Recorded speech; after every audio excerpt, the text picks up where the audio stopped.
Assalamu alaikum wa rahmatullahi wa barakatuh. How are you guys? I hope all of you guys doing very well. My name is Abu Abira and I am online Quran teacher. In this video, I'm gonna explain the word Makhraj. We will discuss in this video about literal meaning of Makhraj and according to the Tajweed, what is Makhraj.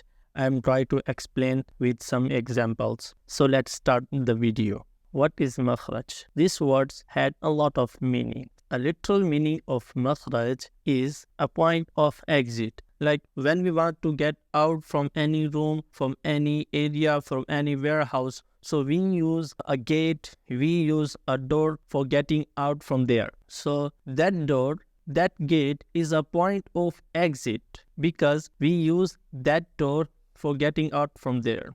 So that's why the door call is a point of exit. In the same way, in Tajweed, when we read any word like ba, mim, wow, we use special place for pronounce that word.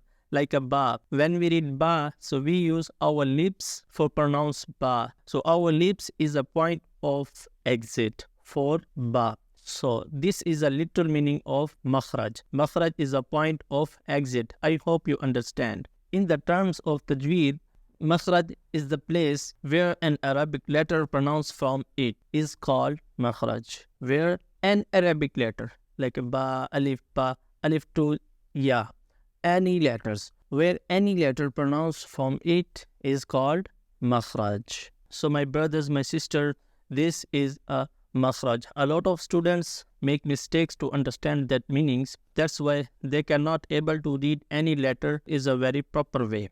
So you have to learn, you have to read, you have to understand the meaning of Makhraj. After that, you should read any letter from their Makhraj.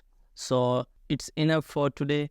We will discuss about all letters Makhraj in the next videos. So stay connected with us and don't forget to subscribe.